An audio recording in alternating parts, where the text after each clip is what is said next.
Bien, puntualmente, buenas tardes, señoras y señores.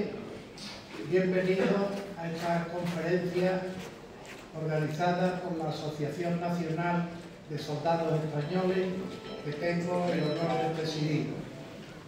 Nuestra asociación está basada en una serie de asociados cuyo único requisito, el único requisito que han necesitado para formar parte de nuestra asociación es haber jurado fidelidad a la bandera de nuestra patria España.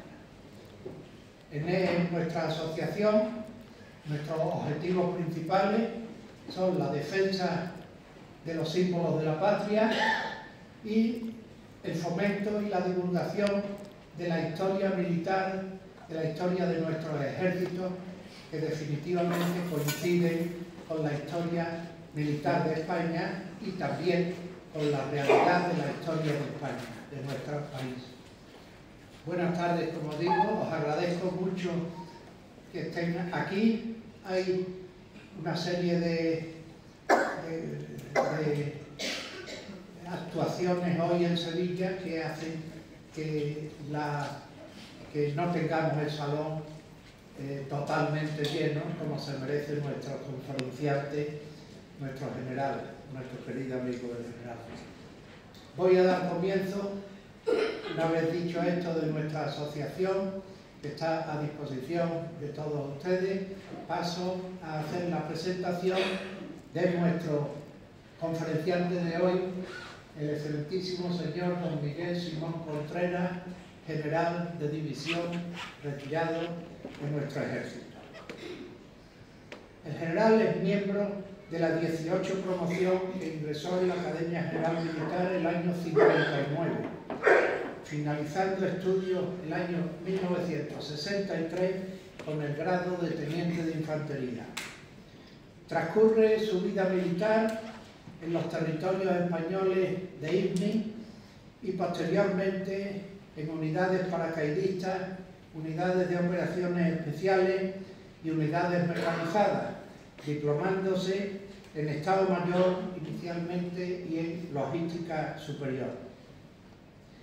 Asciende a coronel en 1991 y es nombrado jefe del Estado Mayor de la Comandancia General de Melilla, siendo posteriormente destinado como profesor en el Grupo de Estrategia de la Escuela Superior del Ejército. Asciende a general de brigada en 1995, desempeñando el cargo de jefe del Estado Mayor de la Capitanía General de la Región Militar Centro y posteriormente fue nombrado como jefe de la Brigada de Infantería Mecanizada 11 Extremadura. En 1997 es destinado a Bosnia-Herzegovina al frente de la Brigada Spavri Quinta, formando parte de las fuerzas de estabilización de la OTAN bajo el grupo SFOR, bajo mando de las Naciones Unidas. En el 98 asciende a general de división y se hace cargo del mando de apoyo logístico de la región militar sur, pasando a la situación de retirado en el año 2005. Está diplomado, como he dicho, en Estado Mayor y Logística y a su vez en carros de combate, paracaidistas y operaciones especiales. También está diplomado en estudios avanzados universitarios y actualmente está pendiente de la lectura de una tesis de doctorado en Historia Contemporánea en la Universidad de Sevilla. Es miembro de la Asociación Española de Militares Escritores y asiduo conferenciante en diversos y variados escenarios. Está en posesión de la Gran Cruz del Mérito Militar, de la Gran Cruz de San Hermenegildo y entre otras muchas condecoraciones, tiene 3 cruces de sufrimiento por la patria.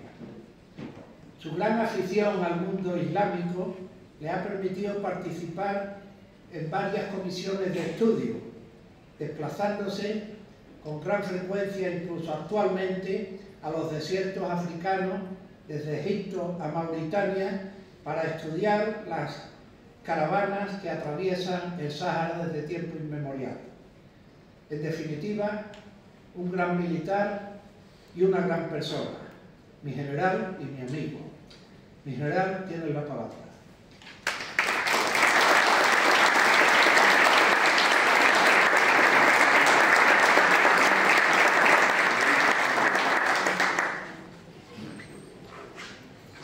Perdón, porque estos cacharros son tremendos.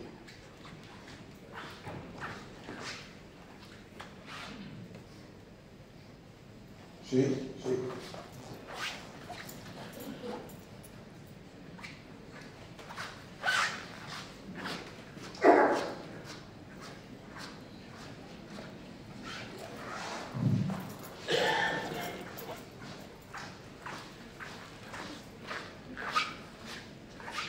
Bueno, ante todo, buenas tardes, señoras y señores.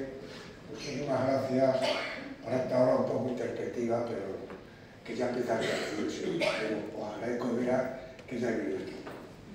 Muchas gracias. En primer lugar, quería decir que voy a dar una serie de cuestiones, datos y posicionamientos militares, pero yo no tengo la palabra de la fuerza, no soy la voz de la Fuerza Armada, es a título personal y espero que así lo vean. Por supuesto, luego de preguntas estoy abierta a cuantas cuestiones deseen ustedes preguntar.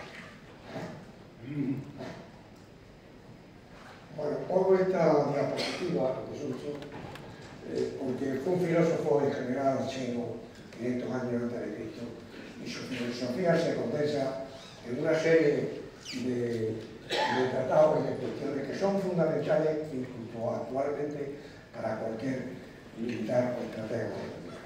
Concretamente, esta frase suya del arte supremo de la guerra es someter al enemigo sin lucha, es quizás el principio deseable que debe seguir en todos estos conceptos de seguridad y defensa. La conferencia que les voy a impartir a ustedes va inicialmente a ver el cuerpo legal que existe en España, en el cual se sustenta la institución Fuerzas Armadas y el concepto de seguridad y defensa. Posteriormente, los cambios actualmente que está viendo el mundo y los enormes gastos de defensa que está habiendo con motivo de los últimos conflictos, la organización que tienen las Fuerzas Armadas para llevar a efecto esas obligaciones que el cuerpo legal jurídico español en seguridad y defensa le atribuye, y por último, las grandes inversiones o el futuro que tienen estas Fuerzas Armadas en cuanto a material que es preciso para desarrollar su misión. Por supuesto, la primera ley que nos acoge a todos y por supuesto a la Fuerza Armada es la Constitución Española. Y dentro de la Constitución Española le marca en el artículo 8 que las Fuerzas Armadas constituidas por el Ejército de Tierra, la Armada y el Ejército de Aire, actualmente y del espacio, tienen como misión garantizar la soberanía e independencia de España, defender su integridad territorial y el ordenamiento constitucional. Pero no debemos confundirnos tomando al pie de la letra las palabras tal como están. Efectivamente, la misión es esta, pero para llevar a cabo la misión hay una serie de organizaciones y altas instituciones en el Estado, las cuales por ley también tienen determinada cómo se va a llevar esta misión. Tanto es así que dice que una ley orgánica regulará las bases de la organización militar conforme a los principios de la presente Constitución. Bueno, pues el artículo 30 de la Constitución, lo primero que dice eso como todo es algo que parece una obviedad en una sociedad, pero que los españoles tienen el derecho y el deber de defender a España. La primera pregunta que surge, el derecho está claro, pero el deber, ¿cómo cualquier español se materializa este deber? Pues vamos a ver. Mediante ley podrán regularse los deberes de los ciudadanos en los casos de grave riesgo, catástrofe o calamidad pública. Luego ya dice que tiene que haber una ley que nos obliga a todos los ciudadanos. Otra cuestión es que una vez promulgada esta ley esté más o menos desarrollada, pero siempre en un precepto constitucional. Y contempla esta misma ley poder crear un sistema, un servicio civil y regular la gestión de conflictos. Y aquí viene algo que pasa desapercibido, pero es fundamental con esa palabra que he dicho inicialmente. En el cuerpo jurídico español figura la Ley 39/2007 de la carrera militar, donde los artículos 122 y 176 determina que en tiempo de crisis, según la evolución del conflicto, se puede llamar a defender o a formar parte de las Fuerzas Armadas una serie de personas, voluntarios especiales, voluntarios de especial dedicación, y todo el personal civil, el ciudadano español, hombre y mujer, entre los 19 y los 25 años. Esto lo dice claramente el artículo 113. Es más, dice, las administraciones públicas determinarán el proceso, otra cosa que no se ha desarrollado, para saber siempre dónde está, dónde pueden llamar y controlar a cualquier ciudadano español entre los 19 y los 25 años. Por supuesto, hay una normativa respecto a la objeción de conciencia, hay una normativa respecto a las cuestiones psicofísicas, todo. Pero en ese deber entra que todos los ciudadanos, cuando un momento de crisis sea grande, las Cortes podrán autorizar al gobierno, al presidente del gobierno, a que mediante un decreto pueda movilizar a los ciudadanos de 19 a 25 años. Este es un aspecto que está muy peleado, que no aparece, pero que está ahí y que sabemos que en el cuerpo jurídico de la nación existe. Bueno, tenemos en el artículo 62 que nos dice, le corresponde al rey una serie de atribuciones. Y en el apartado H, el primero que dice es el mando supremo de las Fuerzas Armadas. Esto también hay que matizarlo, porque se necesita un desarrollo posterior que se diga en qué consiste este mando. Es la representación solamente, es la autoridad moral, es el mando directo. Veremos ahora cómo se desarrolla todo esto. Y el artículo 63, que también afecta al rey corresponde, previa autorización de las Cortes Generales, declarar la guerra y hacer la paz. Estos dos artículos son muy presentes dentro de este cuerpo. Muy bien. A partir de ahí vinieron una serie, ya a partir del 75, una serie de leyes que determinaban cómo se contemplaba la actuación del Estado de la sociedad española en el conflicto. Y lo primero es determinar qué momentos de conflicto puede sufrir la sociedad española. Y entonces se promulga una ley orgánica de los Estados de alarma, de excepción y de sitio, concretamente en el año 80. El primer estado de alarma, que lo hemos sufrido anteriormente durante el COVID, dice que se ha declarado por el gobierno, acordado en Consejo de Ministros mediante decreto, no habrá nada de las Cortes, por un plazo de 15 días, dando cuentas al Congreso de Diputados. Sin su autorización, no puede prorrogarse dicho plazo. Luego, ya vemos un primer punto que tenemos de un conflicto que puede sufrir la sociedad española. El segundo aspecto que la sociedad española se puede presentar está contemplado en lo que se llama el estado de excepción. Dice que será declarado por el gobierno, acordado en Consejo de Ministros, previa autorización del Congreso de Diputados, aquí ya sí entra a formar parte del Congreso de Diputados, por un plazo de 30 días prorrogable por dicho Congreso. Y por último, cuando la crisis es excepcional y tiene un volumen y una entidad extraordinaria, se declara el estado de sitio, que se ha declarado por la mayoría absoluta del Congreso de los Diputados. Estos son los tres, digamos, departamentos que contemplan cualquier situación de crisis que puede sufrir la sociedad española y cómo atender a ella. Y ahora entramos en todo lo que es seguridad y defensa. Fíjense una cuestión importante. Hasta la Segunda Guerra Mundial, realmente todos los estados hablaban del Ministerio de la Guerra, La palabra guerra, sobre todo en el mundo occidental, no es que haya desaparecido, pero se utiliza. Y se utilizan más los conceptos de seguridad y defensa. Porque, como decía Sun Tzu en la primera diapositiva que le he puesto, lo importante es que no se llegue nunca a ese estado de guerra. Es más, que se consigan los objetivos que se pretenden, pero sin llegar a la guerra.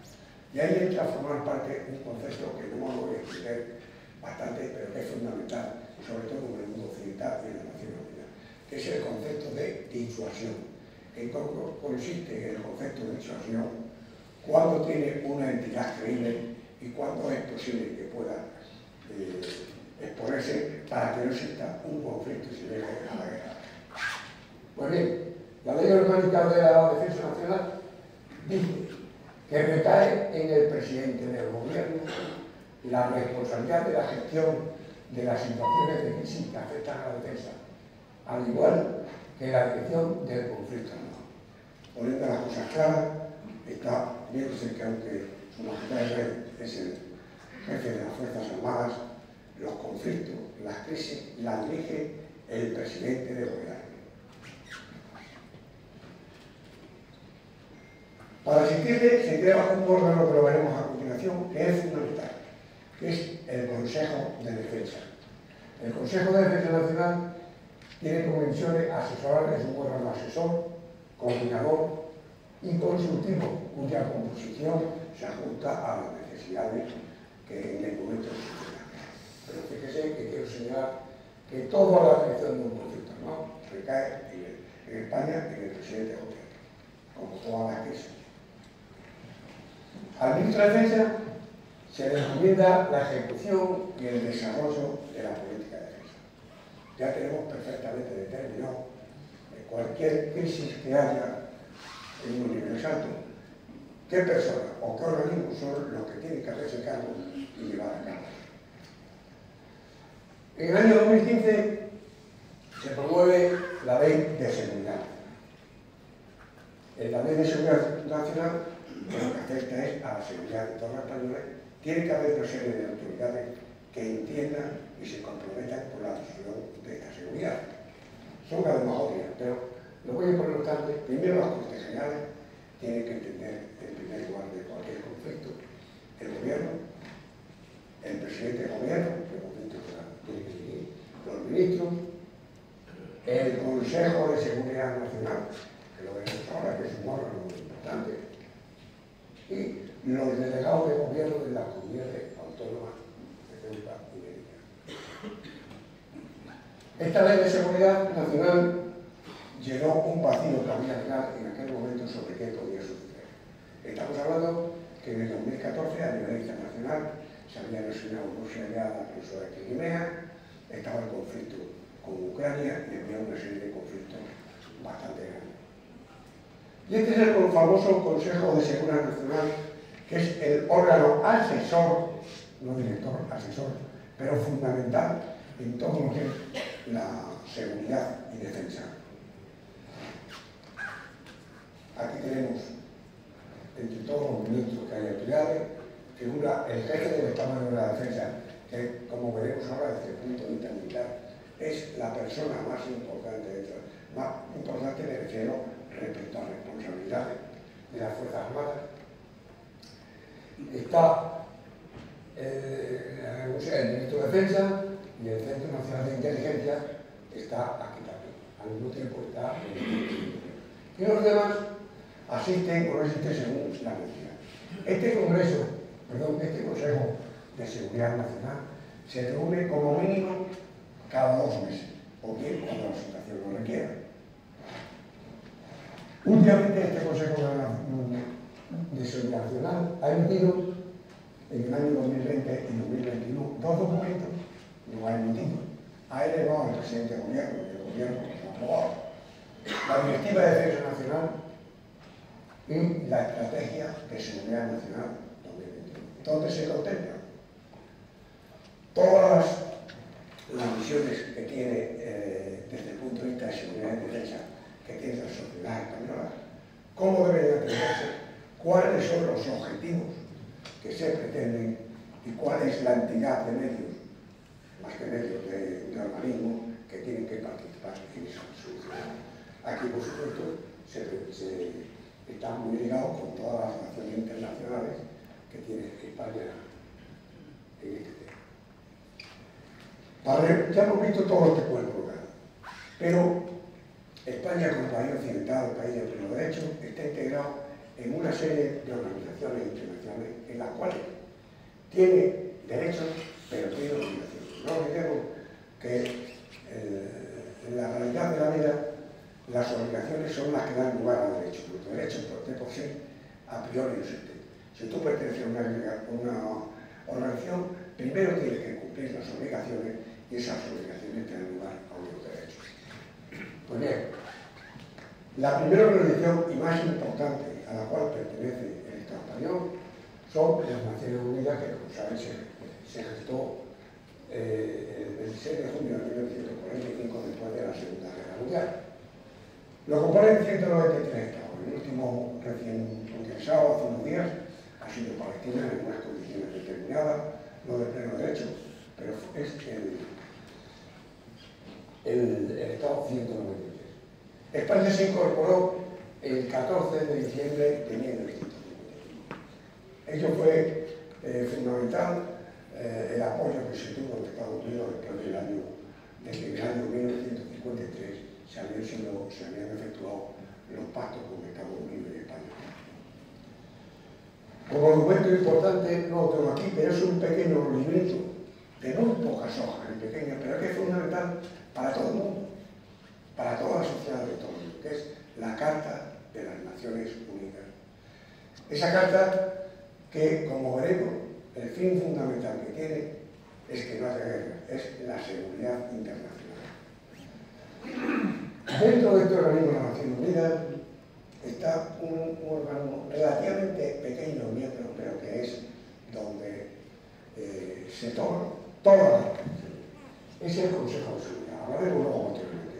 Este Consejo de Seguridad tiene 15 miembros, y de los cuales son 5 son fijos y 10 se alternan y se renuevan. Estos 5 tienen una característica fundamental, que es la que da lugar a que muchísimos de los conflictos no se logran, que es el derecho de veto.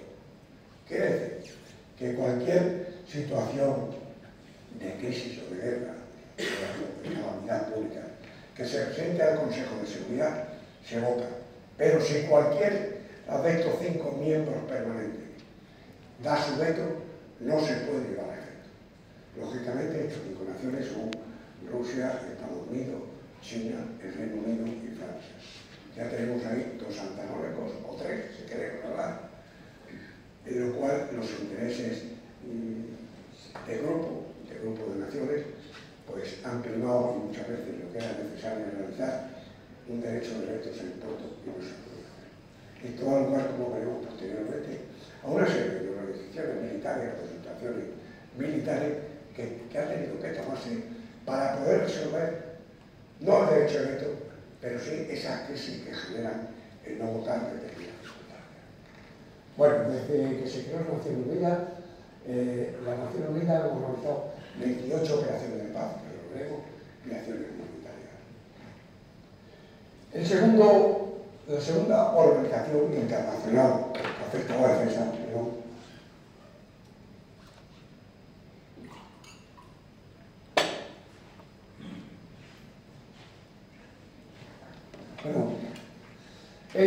lo que en su día se llamó Comunidad Económica Europea y posteriormente, a partir del año 92, fue la Unión Europea. España se integró en el año 1985.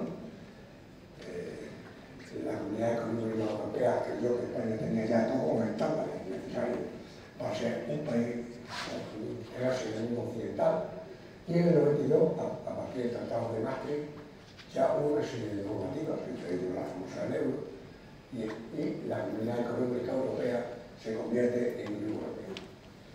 Lo componen 27 estados. Dentro de la delegación con seguridad y defensa hay un organismo que lleva la política común de defensa y seguridad, que actualmente el titular es nuestro compatriota, el señor Borrell, que figura dentro de la política exterior de seguridad. Y ha participado en 17 operaciones más, porque todos estamos viendo de esta organización, igual que las Naciones Unidas, en un momento de crisis o de conflicto, tienen la obligación de poner sus medios a disposición de estos organismos para resolver la crisis que está afectando. Y por último, desde el punto de vista militar y de defensa, la más importante en mi opinión, que es la Organización del Atlántico Norte, la OTAN. Se creó después de la Segunda Guerra Mundial, en el año 49, en Washington, y la componen 32 países. Los únicos fueron en el ámbito europeo, Estados Unidos y Canadá. España entró miembro el 30 de mayo del 92. No sé, aquí hay muchos ya de, se suele decir de mi quinta, y recordamos precisamente en el año 82, a final del año 82, en octubre, gana las elecciones el Partido Socialista, pero ya anteriormente había habido a través del presidente Carlos Sotelo una oferta para que España entrara, y España entró. Pero entró de una forma muy reticente y tuvo que llegar ya el Partido Socialista en el año 86 y presentar un referéndum nacional. Un referéndum tremendamente difícil y conflictivo. El Partido Socialista había hecho una propaganda de OTAN de entrada no, esta no recuerden ustedes, pero las presiones que había habido eran bastante grandes. Por fin se entra en una serie de condiciones, se firman 6 acuerdos, los llamados acuerdos compartidos, y una de las condiciones era que España no entraba no se integraba militarmente. La integración militar de España no se efectuaba. Se efectuaban el resto de acciones para ser país miembro, pero la integración militar hubo que esperar al año 1999, cuando el presidente Aznar fue el que nos introdujo de pleno derecho en esa organización. No hay que olvidar que en el año 95, el primer español que fue secretario general de la Alianza fue el señor Solana, Javier Solana, que fue el que arrastró que en el año 99 entrara se hiciera la integración militar, porque hablando llanamente se tenían todas, entre comillas, los prejuicios y se perdían muchísimo. En España actualmente la OTAN, en España, ubicada, tiene 3 instalaciones importantes. El cuartel general de alta disponibilidad de la OTAN en Vétera, tiene el centro de control aéreo que controla, por la redundancia, toda la mitad sur de Europa, y tiene el centro de excelencia de explosivos y huellos de manzana. Participa en otra serie de circunstancias, para la formación de pilotos, en el sistema antimisiles de la OTAN que llevan la Armada de los Estados Unidos y otra serie de condiciones. Pero entidad, estas 3 instalaciones son las que... Y por último, la OTAN ha participado en el momento de crisis en 7 operaciones. Empezó fundamentalmente en Bosnia, con KFOR, KFOR fue en Kosovo, SFOR, luego en Afganistán, en cuestiones de piratería, 7 operaciones. Y fuera de estas organizaciones internacionales, España pertenece también, desde el punto de vista de seguridad y defensa, al Cuerpo de Ejército Europeo. Este cuerpo, que se creó después de la caída del muro de Berlín en el año 89, lo formaron en el año 92 mediante una brigada los franceses y los alemanes, una brigada muy unida. Y automáticamente en 93 y 94, una serie de países, hasta 5 inicialmente como países de pleno derecho, y otra serie de países que tenemos ahora, no de pleno derecho, España entre los europeos, las 6 naciones más que mantienen este cuerpo europeo son Alemania, Bélgica, España, Francia, Luxemburgo y Polonia. Hay 5 naciones asociadas: Grecia, Italia, Rumanía, Turquía y otros. Este cuerpo de ejército europeo inicialmente tuvo una gran fuerza. Luego, como veremos, ha pretendido convertirse primero en la fuerza rápida de la OTAN, Tenemos que ver, ya existe otra organización que ha rellenado ese hueco y pretende ser un cuartel general de alta disponibilidad de la OTAN. Está puesto al servicio de Naciones Unidas, la OTAN, es uno de los cuarteles generales de alta disponibilidad de la OTAN. Y desde 1995 se pretende convertirlo en un puesto de acción rápida de la Unión Europea, que ahora está formado por los países de la OTAN también, que es lo que se llama la OTAN-TF. Perdonad que los militares nos movemos mucho con siglas, tanto así que para entenderlo hay que tener mucho tiempo en diccionario. Han llegado a tal nivel las siglas que ya es difícil de entenderse, pero todo se puede considerar. España ha ejercido el mando de este cuerpo de ejército en 3 ocasiones y está a punto de hacer la plata. La primera, lo recuerdo, fue el general Antonio entre los años 99 y 2001. La segunda, que saltó de aquí, de teniente general de la Fuerza Terrestre, el general Pitar, teniente general Pitar. El 2015 al 2017 fue. Y ahora le tocaba a España, en el 2020, perdón, el año pasado. En el 2023, haber sido, pero ingresar a Polonia, al ingresar a Polonia, se han retrasado 2 años. Y ahora lo que viene es el corresponde al mando del cuerpo de ejército europeo a España. Bueno, todo esto son las organizaciones. Primero, el cuerpo jurídico, donde se apoya la seguridad y defensa, y por otro lado, los organismos, donde en España, a través de los cuales España puede desarrollar todas sus acciones de seguridad y defensa, y cómo está integrado en todas las organizaciones internacionales importantes en seguridad y defensa. Pero ¿cuánto cuesta esto? Estamos en un mundo tremendamente cambiante. Ya no lo que dijo Sun Tzu con la diapositiva que haya puesto y el concepto de disuasión. Si los propios romanos en su época ya hablaban del sin paz para verlos. Cualquier sociedad que lo que la aglutina de verdad son los intereses para que esta sociedad sobreviva, necesita el poder tener un ejército o alguien que le defienda. El propio Platón, en su libro La República, ya habla de cómo se organiza un Estado y cómo se organiza el proceso de un Estado organice una fuerza que lo defienda.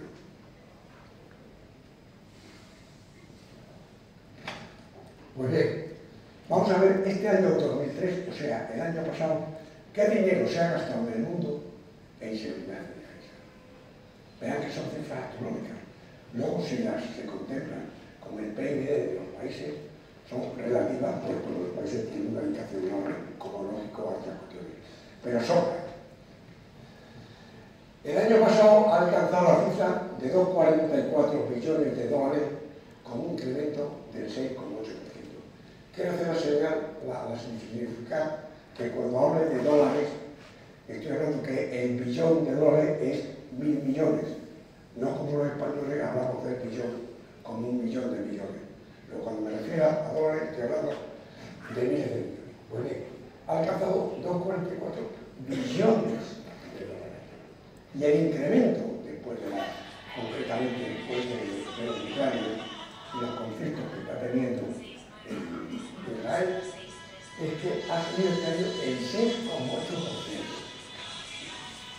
Los 32 miembros de la organización OTAN, que hemos hablado antes, gastaron 1,4 billones de dólares, que equivale el gasto de la OTAN el 55% del gasto mundial. Estados Unidos, principal, entre comillas, accionista de la OTAN, representa el 66% del gasto de la OTAN, equivalente a 916.000 millones de dólares. Esta fue la razón por la cual hace un tiempo el antepenúltimo presidente de Estados Unidos, Trump, dice que que Europa tiene que hacerse cargo, si no de todo el esfuerzo, de la mayor parte del esfuerzo, porque no puede ser que Estados Unidos corra con la mayor parte del esfuerzo. En cada Newport, en el año 2014, hay una reunión de la OTAN y se fija que los países deben llegar al 2% de su PIB. Pero esto se decidió en el 2014. Ahora, en 2014, en la última reunión que ha habido hace 2 años, en 2022, se ha dicho ya que el 2% es el umbral mínimo que debe tener, pero que debe intentarse por todos los medios alcanzar más si se quiere tener ese concepto de expresión. Pero vamos a ver, entre comillas, el oponente que puede tener la otra. Rusia aumentó el año pasado el gasto, el gasto de defensa, el 24%, equivalente a 109.000 millones de dólares. Desde 2014, cuando se anexionó Crimea y entró, digamos, el conflicto con Ucrania, subió el gasto militar el 47%. Imagínense que un hecho singular que fue en el año 89, una de las razones por la cual Gorbachev decretó el fin de la Unión Soviética y su despliegue, es que Rusia, pero fundamentalmente Rusia, no podía mantener el desarrollo, ni siquiera el nivel mínimo de atención de sus ciudadanos, con el gasto de defensa entonces, que era el 20 y tantos % para poderse poner a la altura de Estados Unidos. Fíjense lo que supone ahora. Lo que sucede es que Rusia, como reino, tiene actualmente unos ingresos enormes con la producción de todos sus productos petrolíferos, sobre todo a través de las adquisiciones de China y de otros países de Asia. Muy bien, desde 2014 ha subido el 47%, que es el equivalente al 5,2% del PIB. O sea, que nos está dedicando el 5,2%, que equivale al 16% del PIB del gasto público. O sea que si no tuviera una fuente de ingreso con otros no proveedores, con otros países, debido a las restricciones que le ha puesto la Unión Europea, Rusia se estaría viendo en un mal, porque teóricamente, aunque sabemos que no es así, Rusia no vende absolutamente productos petrolíferos a la Unión Europea. Pero ahora vamos al otro país que está en conflicto dentro de Europa, Ucrania. Ucrania en 2023 subió el gasto militar el 51%. Imagínense en qué situación actualmente está de disponibilidad de recursos para sanidad, está en medio de una guerra, pero para sanidad, educación, obra. El 51% lo dedica al gasto. Equivale a 64.600 millones, equivalente al 37% del PIB y al 58% del gasto. Quiero indicar que esta fuente de donde proviene todos estos datos es el Instituto para la Paz de Estocolmo. Un instituto que está aceptado por Naciones Unidas en cuanto a su referencia de datos. Yo me lo creo, no sé exactamente porque también he contrastado y hay datos que decir, pero el fío de la que está dando el Instituto para la Paz. Chile, el otro gigante que además su principal lugar estratégico, digamos, de atención no es precisamente Europa, sino que son todos los países del Pacífico, aumentó el 6% el gasto militar. Pero claro, es que ese gigante, el 6% de su PIB, son 296.000 millones de dólares, equivalente a la mitad del presupuesto de toda Asia, excepto y Oceanía. Y ahora con el conflicto de Hamas, Israel subió el año pasado el 24% de su PIB, equivalente a 27.500 millones de dólares, precisamente por la situación militar. Discúlpenme que las cifras son muy áridas, pero esto, viendo esta cifra, nos da igual, nos hace ver en qué situación se encuentra el mundo. Por supuesto, todos estos gastos están en desarrollo de cibernética, en aeroespacial, en logística, fundamentalmente, lo que se lleva posiblemente son las unidades luego de combate. Japón, debido precisamente a todo lo que está sucediendo en la zona, en el 2022 subió el 11% el gasto de defensa y Taiwán el 11%. Hay que tener en cuenta que en esta zona ya se está desarrollando una organización internacional que pretende con el tiempo tener el mismo nivel que la OTAN, pero para perder aquella zona que es el AUKUS, que es lo que compone Australia, Reino Unido y Estados Unidos, y se va a integrar Japón.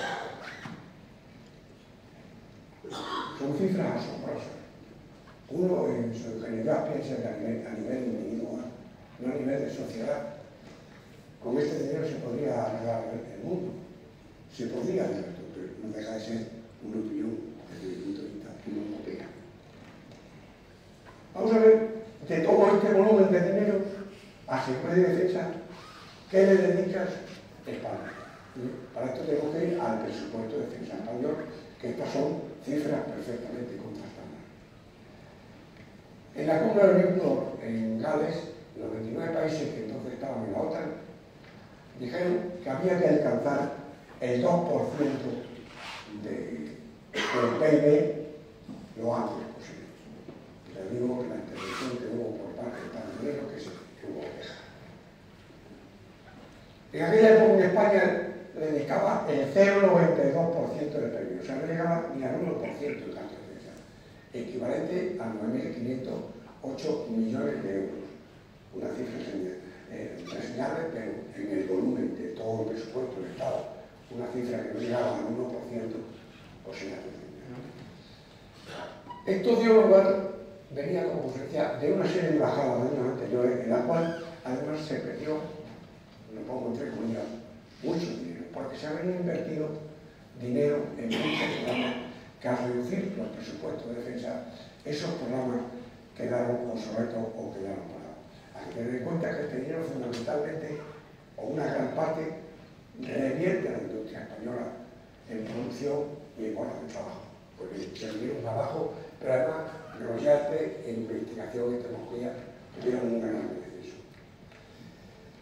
En 2022, estamos hablando ya 8 años después, se recibe, recordaréis, la cumbre de Madrid, recordaréis toda la visita que hubo con el presidente del gobierno y los aláteres de la OTAN al Museo del Prado. Se activó en el museo una gestión enorme y fueron 13.381 millones de euros. Ya se ha visto. Que era equivalente al 1,26. Quiere decir que en 9 años se había subido aproximadamente un 0,30%. El PIB en aquel año 2023 es una cifra astronómica, 1.460.889 millones de euros. En 2024, este año, la cifra que se está empleando es 1,3 del PIB, igual a 19,4 millones de dólares. Quiero decir que en estos 3 últimos años, el gobierno socialista, a través de su presupuesto, le ha dedicado una cantidad importante a defensa. No solamente por el compromiso que ha tenido, que tuvo en la cumbre de Madrid de alcanzar el 2%, sino porque debido al enorme atraso que se traían materiales, gran parte de los materiales y de la logística de las Fuerzas Armadas están obsoletas y es preciso, se han ido de golpe y es preciso renovar, porque si no, como veremos ahora cuando veamos los procesos en que se gasta este dinero, todas las Fuerzas Armadas quedan absolutamente obsoletas. En el 2029 ya se comprometió el gobierno español a alcanzar el 2%. O sea que aún tenemos 5 años para poder ir elevando inicialmente ese presupuesto de defensa. Este gráfico nos muestra la alimentación de los países de la OTAN en relación con el PIB.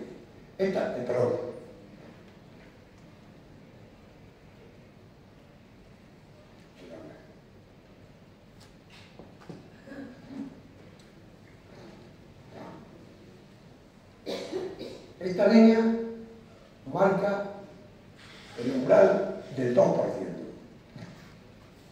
Curiosamente, dentro de la OTAN, el país que más gasta en defensa es Polonia, con el 90%. Aquí tenemos los datos del 2015, en este azul pálido, y aquí el del 2023, en este más oscuro. Aquí está la línea del 2. Quiere decir que en el año 2023, gran parte de los países de la OTAN, gran parte de los países europeos, no cubrían la expectativa del 2% que se había declarado en Newport en el año 2014. Fíjense que muchos se aproximan, pero España está delante solamente de Bélgica y de Luxemburgo. Mi última noticia es que Bélgica ha adelantado incluso a España ahora, pero aquí tenemos el tercero por la cola de España, el más pequeño Luxemburgo de Bélgica. Y todos los países, todos están por aquí. Bueno, ¿y cómo se organizan con este dinero, con estas inversiones, con este cuerpo legal? ¿Cómo está organizado todas las Fuerzas Armadas para hacer frente a las contingencias que pudieran ocurrir en el territorio nacional o fuera del territorio? Hay un Real Decreto del año 2020, lo había habido con anterioridad, porque no se parte de cero, desde el año 75, en el 2020, que establece la organización básica de las Fuerzas Armadas. La organización básica de las Fuerzas Armadas se compone de un Estado Mayor de la Defensa y los ejércitos de tierra, mar y aire. Muy bien, al frente de ese Estado Mayor de Defensa, como organismo principal y fundamental, está el jefe de Estado Mayor de la Defensa, un general 4 estrellas, y los únicos generales que se llaman generales de ejército o almirante o general del aire que tienen 4 estrellas son los jefes de tierra, mar y aire y el jefe de Estado Mayor de la Defensa. Su Majestad el Rey, como jefe de las Fuerzas Armadas, tiene 5 estrellas. Bien. Y aquí se crea una organización en la cual se divide en dos partes, una orgánica y otra operativa. Podemos decir que la orgánica es el ejército de tierra, el ejército del aire y la armada, perdón, la armada del aire, cuya misión es la gestión de la fuerza, instruir y preparar, y tener las unidades preparadas y dotadas para cualquier contingencia. Pero, cuando llega un conflicto y todo ese cuerpo jurídico, como he dicho anteriormente, se determina que hay que entrar, entra la figura fundamental que es el jefe de Estado Mayor de Defensa, al cual se ponen a disposición de él todas las unidades de tierra, mar y aire que están preparadas y adecuadas de acuerdo con la misión que este jefe de Estado Mayor de Defensa tiene que desarrollar. Quiere decir que el único mando operativo en conflictos, desde el punto de vista militar, es el jefe de Estado Mayor de la Defensa. Y los jefes de tierra, mar y aire lo que hacen es alistar las unidades, organizarlas, instruirlas, prepararlas y dotarlas. Y luego, en la actuación que le hace falta para cualquier operación que tienen que hacer, la ponen a disposición del Estado Mayor de la Defensa y aquí se crean 3 niveles de conducción de la obra. El nivel estratégico que lo lleva el jefe de Estado Mayor de la Defensa, el nivel operacional que le lleva el general que manda el mando de operaciones, que depende del anterior, y por supuesto en el nivel táctico están el resto de mandos, jefes de las organizaciones que se han creado. Estas organizaciones forman parte de un organismo que es la Fuerza Conjunta de Operación, como ya ves, tiene un Estado Mayor conjunto que es el que elabora todo. En esta diapositiva, en la cual a máximo nivel están los mandos que dependen de este Estado Mayor de la Defensa, tenemos uno importante que es el Centro de Inteligencia de las Fuerzas Armadas, que no es el CNI, que no es el Centro Nacional de Inteligencia, sino es que están coordinados, pero no es el CNI, es el Centro de Inteligencia, que proporciona la inteligencia necesaria tanto al Estado Mayor de la Defensa para las operaciones de la Fuerza Conjunta, como la que necesitan las unidades de ejército de tierra, mar y aire. Cuando se creó anteriormente a este Real Decreto de la Unidad Militar de Emergencia, se puso también, a disposición del jefe del Estado Mayor de la Defensa. Pero en el año 18 ha habido un decreto ley en el cual esta Unidad Militar de Emergencia depende ya directamente del Ministro de Defensa y funcionalmente dentro de un grado de cuestiones de protección civil del Ministerio del Interior funcionalmente. ¿Qué personal? Porque estamos hablando hemos hablado primero de él, hemos hablado ahora de una organización dentro de la Fuerza Armada para la dirección y gestión, pero ¿qué personal cuenta en el Ministerio de Defensa? Que es el brazo fundamental armado en todo referente que tiene el gobierno para las cuestiones de seguridad y defensa. pues tiene este personal.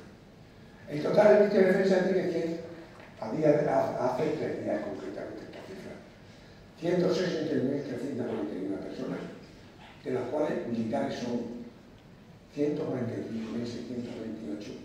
De ellas, el 12,7 son mujeres totalmente, concretamente 15.241. El Ejército de Tierra tiene 89.811, que dentro de lo que son los ejércitos normales es una cifra muy reducida, toda es bastante reducida. La Armada tiene 28.278, el Ejército del Aire y del Espacio 26.124 militares, y otros puestos de que estamos hablando, médicos, interventores, veterinarios, etcétera, militares, 4.000 tienen tranquilidad. Hemos hablado del Ejército de Tierra, Mar y Aire, que son los que ponen las unidades precisas a disposición del Ejército. Porque en el Ejército de Tierra, que el cuartel general, comanda el Ejército Mayor del Ejército en Madrid, tiene como organización o como fracción fundamental dentro de todos sus medios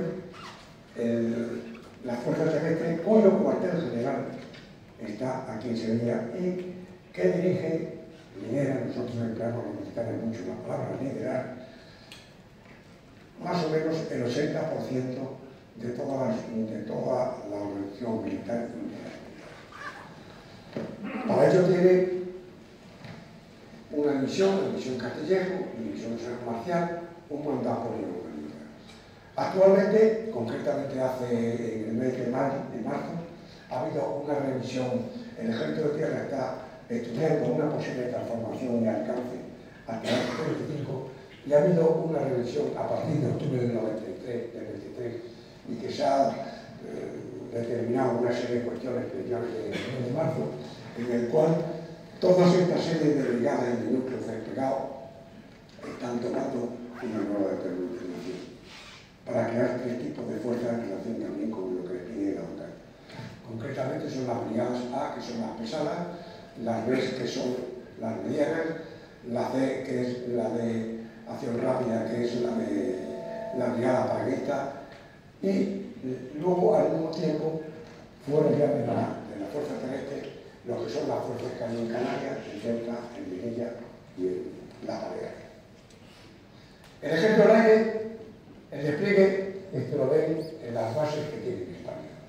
El Ejército del Aire tiene ahora un compromiso, digamos, muy importante. En primer lugar, toda la defensa de Canarias que afecta al flanco sur de la península, enfrente que tiene a Marruecos, ha tenido o está retirando los F-18, que ha sido la columna vertebral de la defensa durante muchos años, lo está supliendo como los fighters, claro, tenemos los adicionados que ha contado. Al mismo tiempo, vemos que actualmente tiene 69 Eurofighters, pero 69 Eurofighters, y en un futuro muy próximo tendrá 114. Fundamentalmente como medio de transporte tiene el A400, luego se integró F-18. Este es el despliegue que tiene el Ejército del Aire. Y la Armada, aunque por antigüedad se digo, nos vamos tierra, mar y aire, he bailado la diapositiva, pero tendría que ir antes. El despliegue de la Armada Española tiene 4 bases fundamentales, que están en Rota, en Ferrol, en Cartagena y en Las Palmas. Dentro de los 20.278 es una organización que tiene, una de sus misiones es la proyección de fuerza. Tiene una brigada de infantería marina que tiene una gran capacidad y su buque estrella principal es el Juan Carlos I, que puede llevar a efecto acciones tanto de tipo anfibio como aéreas. Tiene en total 91 buques principales y luego 52 aeronaves. Y ahora entramos en lo que es fundamental en cómo se desarrollan o cómo se controlan los conflictos. Hemos dicho que España pertenecía a las Naciones Unidas. Pues bien, el objetivo fundamental de las Naciones Unidas, dentro de la Carta de las Naciones Unidas, es el mantenimiento de la paz y la seguridad internacional. Esta es la misión fundamental de Naciones Unidas. Tiene una serie de departamentos, fundamental, como he dicho, el Consejo de Seguridad, tomar en cuenta, con 5 países permanentes directos. Y esta situación ha dado lugar, como veremos ahora, de acuerdo con el capítulo 6 y capítulo 7 de la Carta de Naciones Unidas, a una serie de situaciones que no permiten que muchas veces arreglar los conflictos. El capítulo 6 de la Carta de Naciones Unidas, fundamental para cómo se desarrollan los conceptos de seguridad y defensa en todo el mundo, señala una serie de medidas para el arreglo pacífico de las controversias. Y a continuación, el artículo, algunos lo tenemos ahora. A continuación, entra el capítulo 7, que viene a decir que cuando se intente arreglar el Consejo de Seguridad de las Naciones Unidas las crisis que se presentan en el mundo o los conflictos, si no se hace caso a los mandatos que salen de Naciones Unidas, puede realizar acciones en caso de que haya crisis que amenacen la paz, que quebranten la paz o realicen actos de agresión. Todo esto, a simple vista, parece que el cuerpo legal es bastante fácil, porque todo está desarrollado. Si no se hiciera el derecho de veto de las 5 naciones que hemos hablado del Consejo de Seguridad de Naciones Unidas. Porque ya hay intereses en función. El mundo, sobre todo durante muchos años y actualmente, está muy polarizado. La primera pregunta que nos hacemos es: ¿pero por qué no se acaba el conflicto en Ucrania? ¿Por qué no interviene en Naciones Unidas? ¿Por qué no se hace esta acción o acción? Lo puede hacerse porque el primero que está interesado es Rusia y tiene derecho al veto. Luego el Consejo de Seguridad no puede hacer un mandato. Esto llegó un momento, al principio de la Guerra Fría, en que no se podía actuar. Había habido todas las acciones después del año 48 de la guerra israelí, de la nacionalización del canal de Suez, y se veía que no se podía actuar. Y ante esa falta de solución del problema, la Asamblea General Reunida hace la resolución 377, Unión Pro Paz, donde se arroga como competencia subsidiaria del Consejo de Seguridad de Naciones Unidas el tomar medidas asamblearias si no se toman medidas a través del Consejo de Seguridad para poder resolver los conflictos. Esta resolución se llamó Unión Pro Paz. Pero, a pesar de todo, seguían sin resolverse los problemas. Y tuvo que llegar, aproximadamente un poco antes de los años 60, un secretario general de Naciones Unidas, de nacionalidad sueca, Dag Hammarskjöld, no sé cómo se pronunciar, que creó lo que se llamó, sin estar escrito ni jurídicamente apoyado, el capítulo 6,5 de la Carta de Naciones Unidas, que era: se podía intervenir con unidades armadas en unas condiciones determinadas que pudieran interponerse, e incluso posteriormente llegó a la imposición, pero que el conflicto se resolviera. Presentaba un término jurídico porque la norma de la actuación no había un cuerpo jurídico de Naciones Unidas que lo aplazara.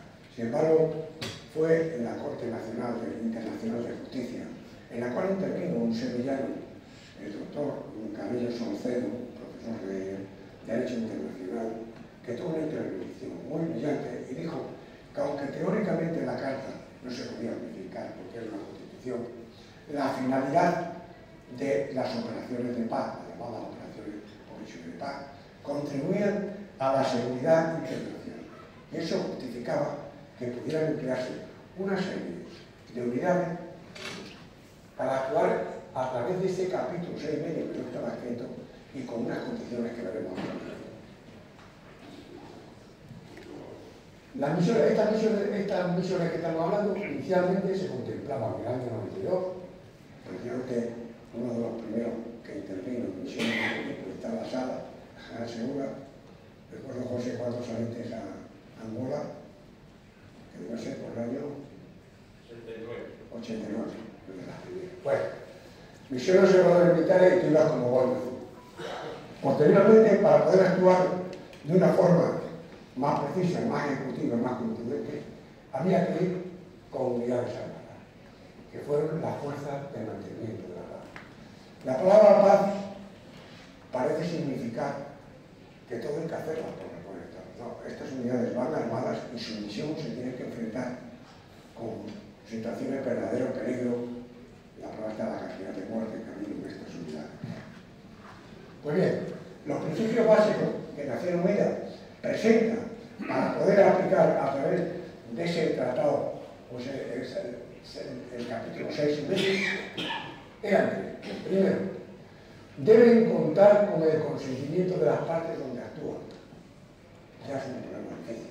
Antes tiene que actuar la diplomacia para que las dos partes, o están muy desesperadas, o las impulsen a que podemos usar. La acción de la operación de mantenimiento debe ser imparcial y no neutral. Y hay una diferencia importante entre la palabra imparcial y neutral.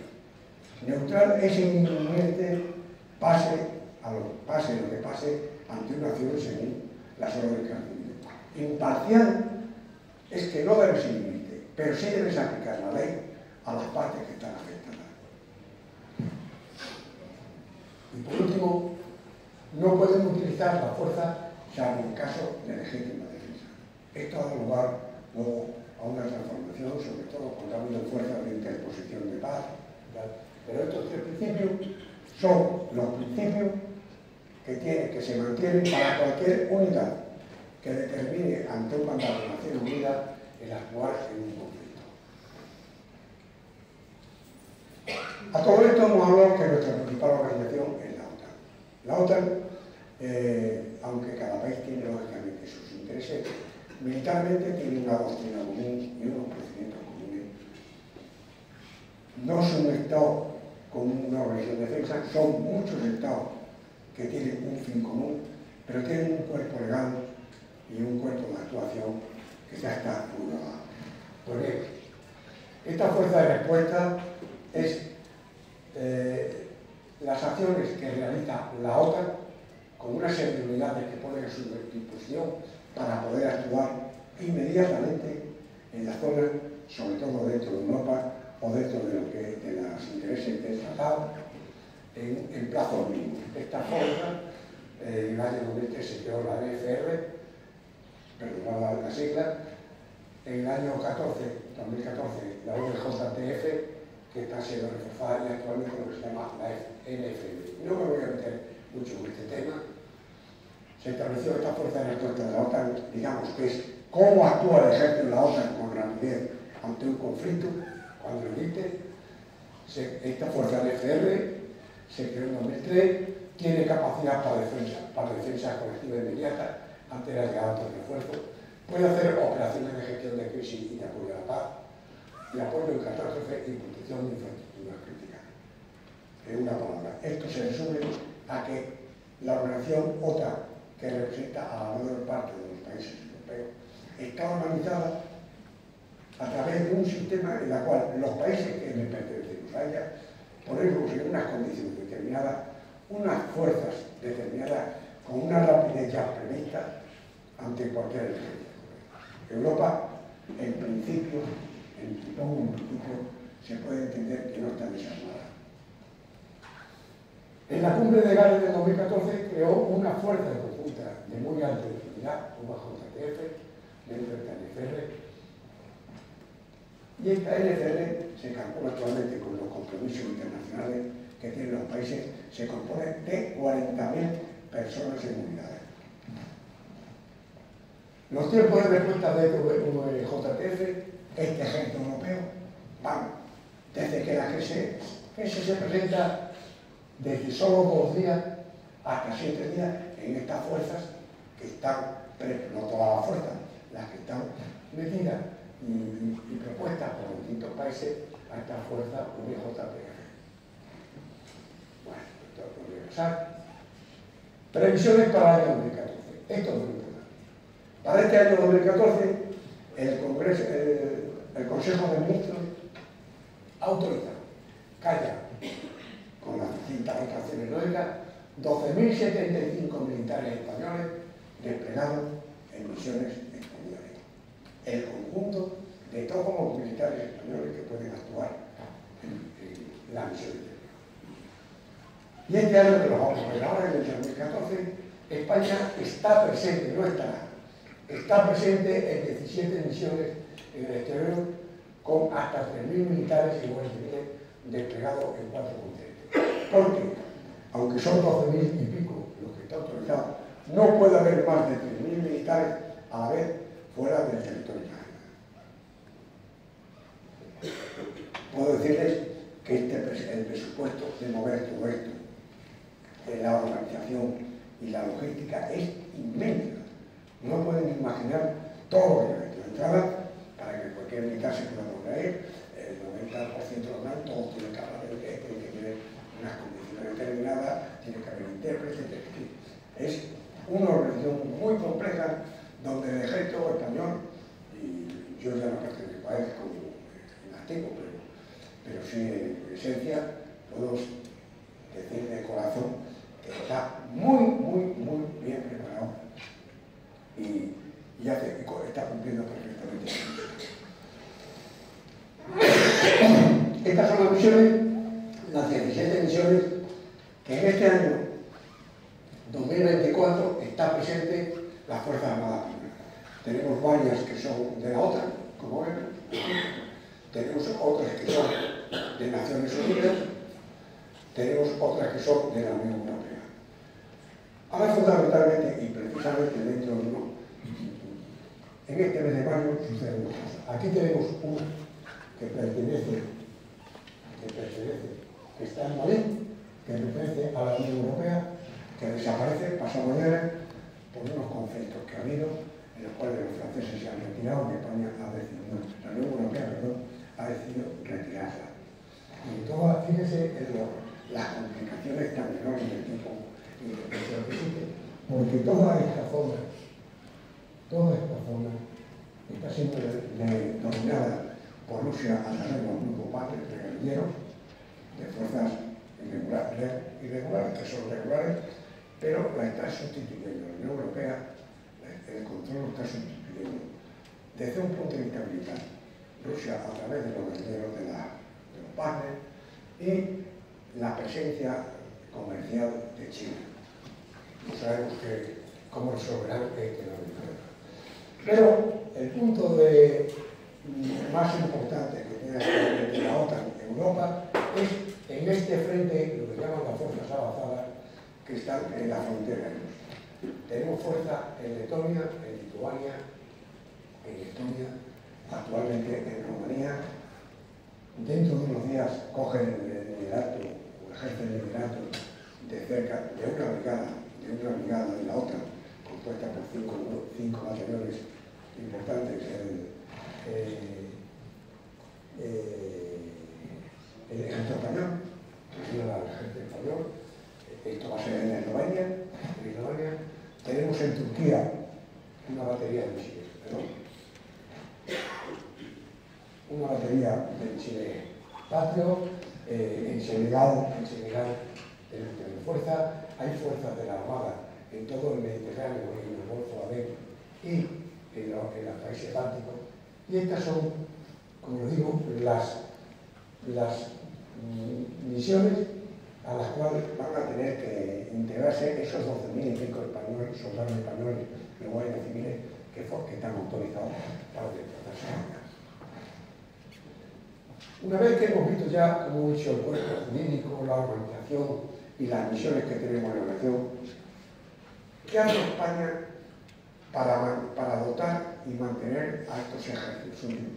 ¿Y cómo interviene la sociedad española a través de su industria y a través de otros? En una palabra, ¿cómo se les dota y cómo se crea?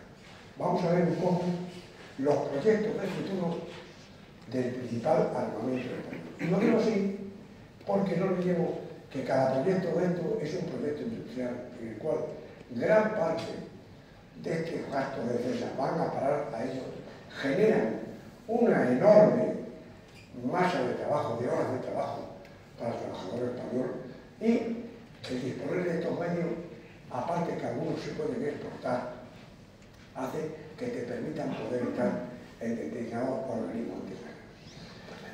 Desde el punto de vista del ejército de tierra, el primer elemento más importante que tiene para dotar a parte de sus unidades es el carro de combate Leopard. Este carro de combate Leopard es una patente alemana. Este concretamente que estamos viendo está fabricado en España. España tiene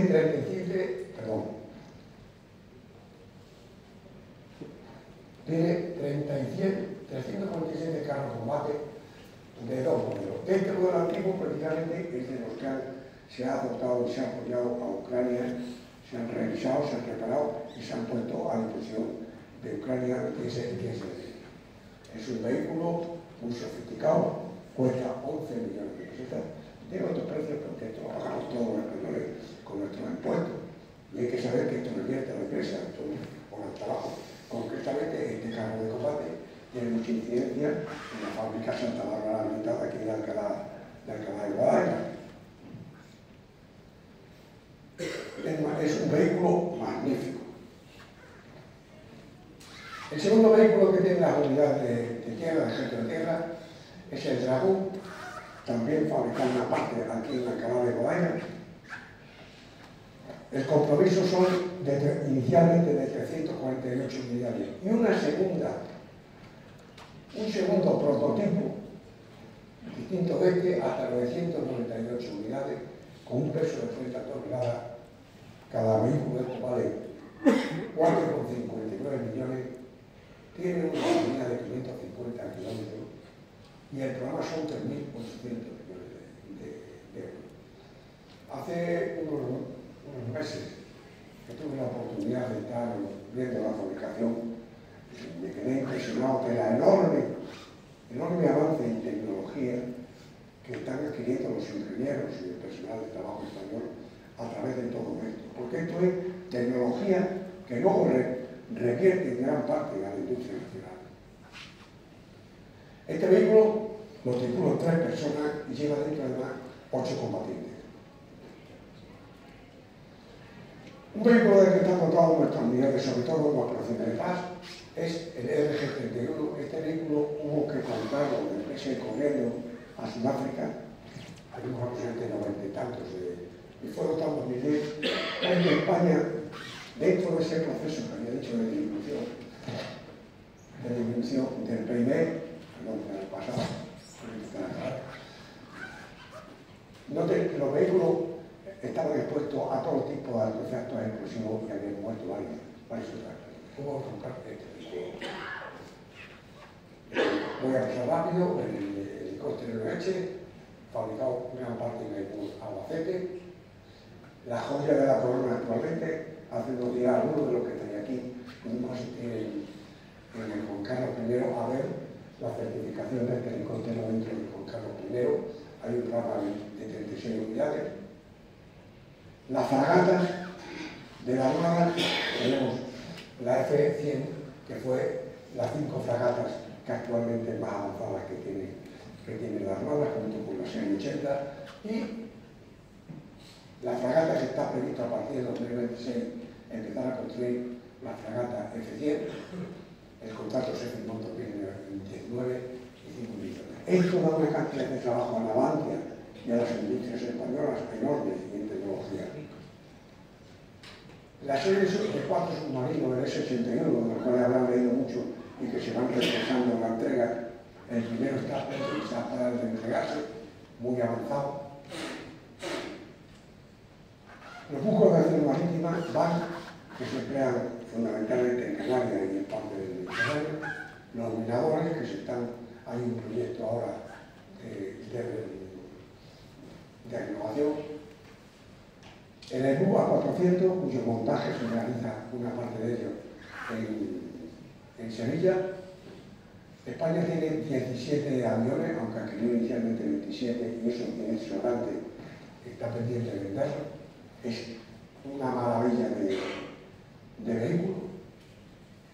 Y por último, con vista a la renovación de toda la Fuerza Aérea Española, está primero pensándose pero no es muy convincente. El F-35, pues casi todas las naciones occidentales están entre ellas. Pero hay un incipiente programa, sistema FACAS, pilotado por Alemania, por Francia. España todavía no ha entrado, se lo está pensando junto con un nuevo carro de combate. Después de todo esto, nos queda pensar en el elemento fundamental, que es el más difícil de todo. Hay voluntad en la sociedad española para entrar y actuar en la seguridad y defensa. Esa es una pregunta que queda. Porque no olvidemos que al final los conflictos es un enfrentamiento de voluntades. Si tú no tienes voluntad para defender lo que crees que debes defender, todo este material, todos estos millones no van a ir. No quiero extenderme en este tema porque es muy delicado, sería cuestión de otra conferencia, pero hay estadísticas hechas por el Instituto de Estudios Estratégicos, hechas por el CIS y desarrolladas por el Instituto de Estudios Estratégicos, donde, por desgracia, se es bastante pesimista actualmente en esta cuestión. Lo presento solamente como... Y nada más, querido amigo, solamente quería rendir un grato recuerdo al esfuerzo que ha hecho España desde 1989 a 2024. 180 españoles han muerto en todas estas misiones que tenemos. Nada más. Disculpen por favor.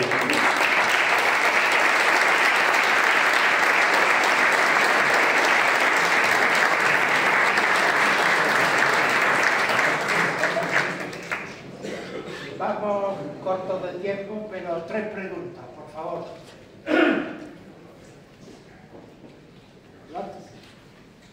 Preséntese y haga la pregunta. Buenas tardes. Mi nombre es Maestro Duarte, de aquí de Sevilla. Buenas tardes, mi nombre es Maestro Duarte, soy de Sevilla.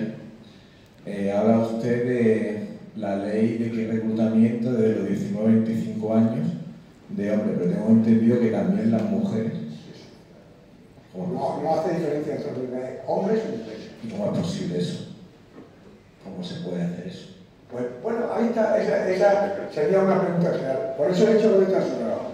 Me permito decirle antes que hasta hace no muchos años, hasta que acabó el servicio militar, el ejército tenía unos centros que eran los centros de reclutamiento y movilización, donde en unión con las secciones del servicio militar que había en todos los ayuntamientos mandaban las fichas de los que habían nacido en un determinado año y el centro de movilización y reclutamiento los controlaba. Cuando acababan el servicio militar le daban la famosa cartilla blanca y había obligación de pasar revista a esa cartilla blanca anual.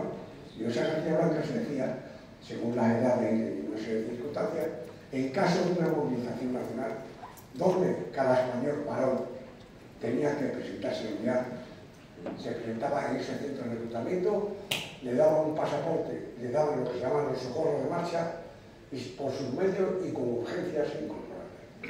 Eso respondía además a una cuestión fundamental, que era la ley de movilización nacional que existía entonces, donde todos los recursos nacionales estaban o debían estar controlados, y en cada ministerio había un diplomado de Estado Mayor metido en las altas instancias que desarrollaba a qué parte de cada ministerio le afectaba esta movilización. En una palabra, las crisis se presentan y hay que resolverlas en el momento. He dicho que tenemos el puerto legal. Y lo que he puesto en duda es si porque lo habla genéricamente, las administraciones públicas, dice la ley, desarrollarán el tal, parece que han debido tener controlado cada individuo. Bueno, pues yo tengo un nieto que tengo actualmente en Australia, que tiene ya 21 años, me gustaría saber cómo, primero que si alguien sabe que está en Australia, salvo la familia, y segundo, cómo lo localizaría. Tercero, el cuerpo legal, porque otra de las cosas que dice es que automáticamente que se incorpore se le hace aplicación todas las leyes penales militares.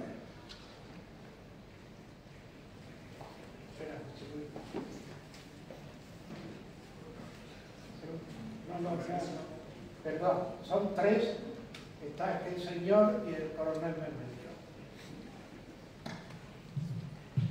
Bueno, me presento, soy Diego Ram. Fantástica conferencia. Sobre la presentación de los sistemas de armas. Perdón, te entiendo regular. ¿Se me escucha? Sí, no se escucho, pero es que... Digo que le agradezco la presentación. Es que tengo mal de oído. Y quería saber, aparte de los sistemas de armas, me falta la pieza más importante, que es la de quién la operaría. Es decir, he escuchado a generales de 1 y 2 estrellas diciendo que España no necesita mili, que sería contraproducente. Yo creo que después de lo que ha pasado con Ucrania y siendo la puerta más cercana de África, no sé si se nos plantea en el Estado Mayor que tenemos que volver a la mili, tenemos que estar preparados, hombres y mujeres, porque en Ucrania... Perdón, me voy a decir. Esto está sacado de lo último que he conseguido sobre voluntad de defender a España por parte de la juventud. Proviene de una encuesta que ha hecho el Centro Monográfico Nacional a instancia del Instituto de Estudios Trágicos. Como vemos, solamente tengo hasta mi nombre, como vemos, el 47%, 49% dice que no se sacrificaría por nada que no fuera su familia. Y aquí tenemos, esta es la mujer y esto es el hombre, pero el hombre es el 42%. Bueno, creo que con esto le contesto. Todo esto necesita desarrollo. Tienes razón. Esta pregunta la hacemos todos. La ley contempla esa movilización, pero ¿cómo se hace eso? Los reservistas son muy pocos, esas cifras ya habrán crecido. Y si no, al revés, ha disminuido. Sí, perdón, bueno, ha empeorado. Prefiero que ha empeorado. Ha empeorado. Y bueno, si tuviéramos un conflicto dentro de 10 años, lo que habría que intentar ver es que esos jóvenes serían la carne picada que le está pasando a Ucrania. Es decir, si nuestra juventud no está instruida en armas... Bueno, está previsto que se repartan rosarios entre toda la población y ya veremos después de rezar el rosario qué sucede.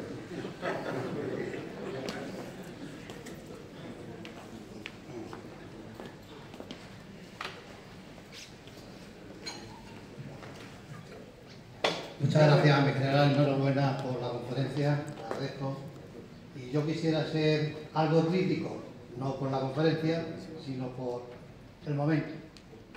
Siempre se habla del 2% del PIB en la defensa. Y digo yo, ¿por qué? ¿Por qué necesitamos el 2% y no el 1% o el 8%? Es que lo primero que nos hace falta es tener la visión. Y en función de la visión política, es donde se tenía que generar es qué necesidades tenemos para dotarnos. Y a lo mejor nos hace falta el 2%, el 8% o el 1%. En segundo lugar, los nuevos materiales. Hace tiempo, con la bajada en los presupuestos, ya nos damos cuenta que si no se adquirían nuevos materiales, de hacer carros, de hacer pizarros, de hacer la fragata, de hacer aves, pues nos íbamos a hipotecar. Lo sabíamos todo. Y fueron muy valientes aquellos que tomaron la decisión de que, a pesar de eso, ir para adelante, que ya vendrían otros que los pagarían. Porque si no se hubiesen tomado esas decisiones en ese momento, ahora tendríamos los M48, las fragatas con cañones, y no tendríamos submarinos. Después otra vez es... Perdona, ¿puedes completar por ejemplo? Perdón, sí. Mi coronel, perdón. Se trata de hacer una pregunta, no una mini conferencia, vale. ni establecer la opinión de uno respecto de todo lo que se habla. Perdona, yo quería ¿Una pregunta? O No.